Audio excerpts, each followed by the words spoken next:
Olá, turma. Vamos começar a patologia da próstata. A gente vai iniciar revisando a anatomia e a histologia.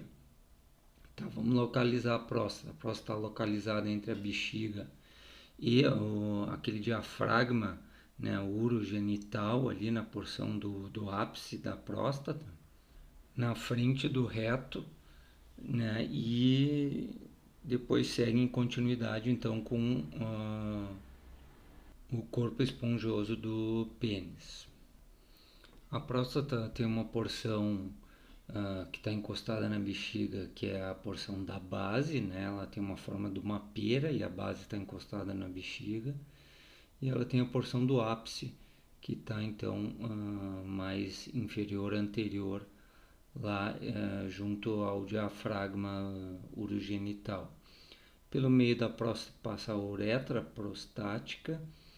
Na porção posterior a gente tem a vesícula seminal, né, que com a junção ali do ducto da vesícula seminal e do ducto deferente forma o ducto ejaculatório, que daí desemboca dentro da uretra prostática, né, o líquido seminal. Aqui a gente tem a histologia da próstata com ductos e ácinos, revestido por um epitélio glandular, cuboidal, colunar, né, que produz a secreção prostática, o corpo amiláceo, né, e entrando na função da próstata, essa secreção serve então para nutrição ali dos espermatozoides, né, então se junta com os espermatozoides, se forma um sêmen, né, para ser ejaculado, e também a próstata serve de uma passagem, de um conduto ali para a passagem da urina. Então essas são as funções da próstata. A glândula ali, o ducto, a glândula prostática, ela tem uma porção mais luminal, né, o epitélio glandular, e ela tem um componente mais basal, a célula basal que sustenta ali essa glândula, tem alguma capacidade contrátil. O estroma da próstata ele é fibroso em algumas áreas com uma concentração maior de músculo liso, né? Para ter uma capacidade contrátil. Aqui embaixo a gente tem o epitélio da vesícula seminal, que é um epitélio colunar também, né, glandular, que é muito rico nesse pigmento de lipofucsina. Uma última olhada aqui nas células constituintes das glândulas prostáticas. A gente tem a célula mais luminal, a gente tem o componente basal, e eu não tinha falado ainda da célula neuroendócrina. É uma célula que tem, né, que faz uma comunicação neurohormonal, né, ele liga o sistema hormonal com o sistema nervoso, e ela está distribuída, né, nos nossos vários epitélios, e aqui não é diferente. Tá? Então vamos entrar agora nas doenças da próstata. Tá? Vamos ver lesões inflamatórias, algumas alterações de tamanho e também falar de neoplasia de próstata. A gente tem várias maneiras de diagnosticar doenças de próstata. A gente pode usar imagem, né, ecografia, tomografia computadorizada, hoje em dia ressonância magnética também bastante utilizada. A gente tem teste sorológico, então a gente pode dosar o antígeno prostático específico, por exemplo, PSA, e a gente tem exame físico, né, através do toque retal. Avançou muito o diagnóstico de doença da próstata, tá? Além do toque retal que se mantém até hoje, a gente tem o ultrassom transretal, que permite uma boa visualização da próstata, e também o acesso para se fazer biópsias, tá? E hoje em dia também a ressonância tem um papel muito forte, tá? Uma ressonância mais com papel funcional também pode identificar lesões bem pequenas e permitir um acompanhamento muitas vezes dessas lesões na próstata. Então hoje aumentou muito o uso de ressonância magnética na próstata. O PSA, apesar de ser um teste bem acessível, ele é um teste relativamente complexo da gente entender, porque ele tem um componente, né, que ele está conjugado e um componente que ele está livre dentro do sangue, e ele pode variar muito, tá? Tem várias condições que podem aumentar o PSA. Além disso, dependendo do volume da próstata, esse valor também pode variar.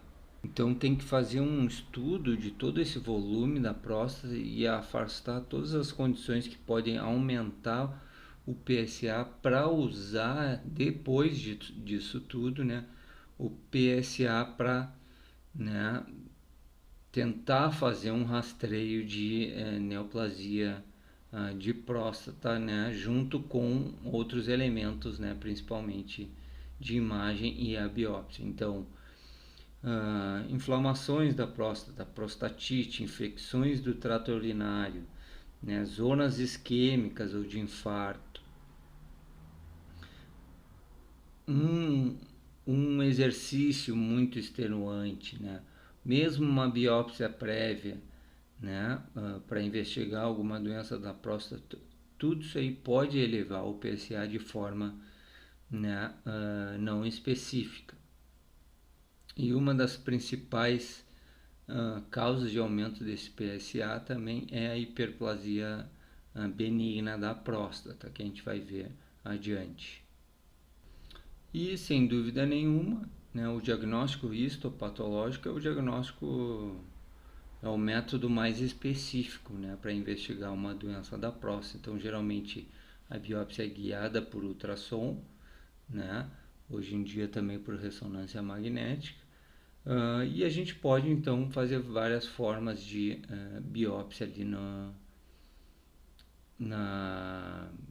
próstata. Então pode ser biópsia guiada por ultrassom, se fazendo fragmentos filiformes. Então a gente faz uma amostragem em várias regiões da próstata. A gente pode fazer uma ressecção transuretral.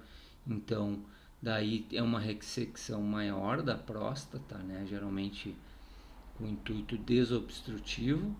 A gente pode ter uma prostatectomia simples, né, onde se retira a próstata apenas, né, que geralmente está aumentada.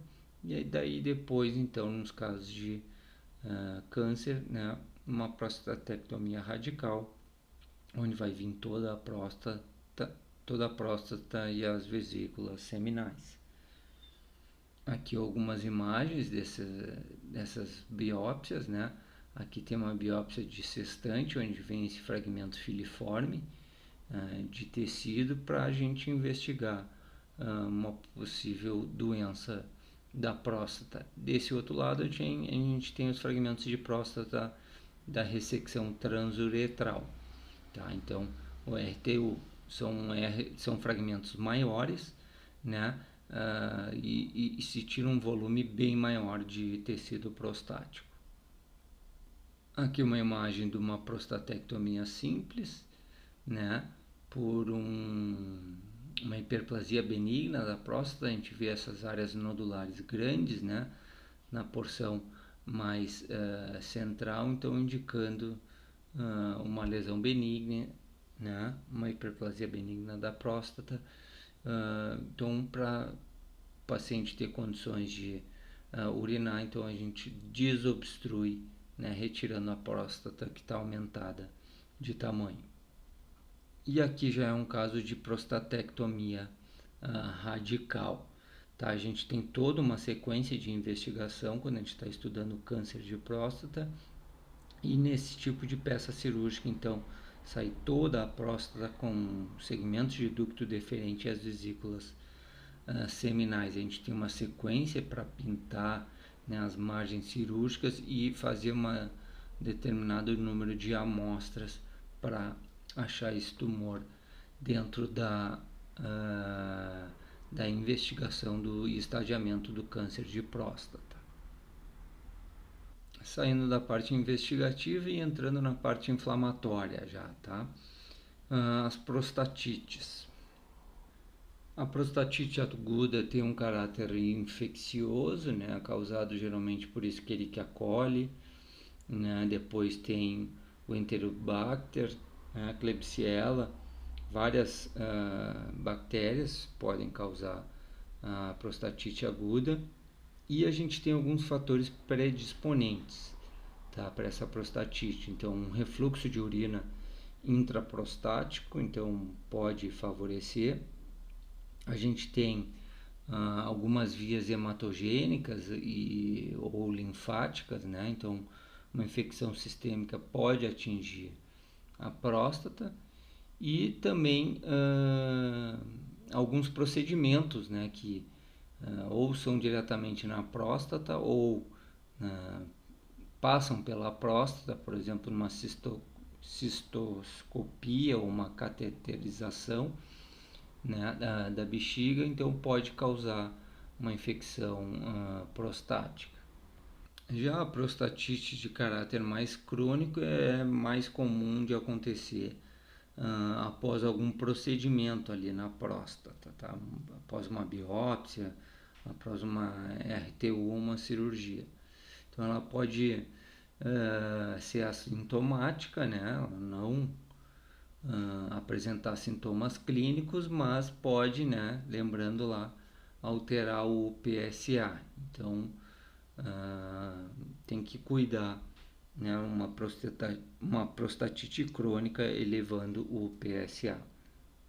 A gente pode ter algumas condições predisponentes para ter uma prostatite crônica, como a presença de cálculos, né, e também cálculos urinários e hiperplasia da próstata, tá? E muitas vezes a identificação da causa não, não se consegue fazer, então ela fica num caráter idiopático, né? Muitas vezes a gente trata também essa prostatite de caráter mais crônico, né? Eventualmente pode ter uma bactéria ali, num caráter mais crônico, então esse tipo de prostatite às vezes tem uma etiologia meio obscura e a gente tem um tratamento bacteriano feito de forma secundária. Aqui então a visualização do parênquima prostático com o caráter inflamatório, um caráter mais agudo, né? Vai ter um predomínio de neutrófilos nesse infiltrado e o caráter mais crônico, esses dois da direita, vai ter um infiltrado com predomínio maior de linfócitos, né? Eventualmente a gente pode ter alguns granulomas, tá? Nessa inflamação crônica da próstata. Hiperplasia nodular da próstata, tá? Também conhecida como hiperplasia benigna prostática ou prostática benigna. É um aumento tumoral multinodular não neoplásico do componente glandular e estromal da próstata, tá? Então, quando a gente tem um aumento de volume num órgão, numa célula, e que envolve não e que não é uma neoplasia, né? A gente se lembra da patologia geral, da patologia básica, né? Onde a gente tem esses processos adaptativos que aumentam o volume e o número de células. É uma doença prostática comum após os 50 anos, tá? Ela tem uma incidência a partir dos 40 anos de 20% da população masculina e a partir dos 80 anos de 90% em algumas séries. A parte clínica da hiperplasia nodular da próstata é basicamente decorrente de sintomas obstrutivos. Então a uretra prostática fica obstruída e a gente vai ter então sinais de urgência miccional, noctúria, né, frequência alterada, força aumentada, gota pós-miccional, né, tudo isso aí é sintoma, né, de obstrução ali da uretra prostática. Muitas vezes essa obstrução pode levar a infecções ali da próstata, né, e mesmo do trato urinário, e eventualmente, dependendo do grau de obstrução, o paciente tem que ser sondado, né, para aliviar o acúmulo de urina dentro da bexiga. A patogenia, tá, da hiperplasia nodular da próstata ainda não está bem elucidada, tá? A principal teoria investigada, né, é a teoria hormonal, então onde fatores hormonais vão levar a essa hiperplasia.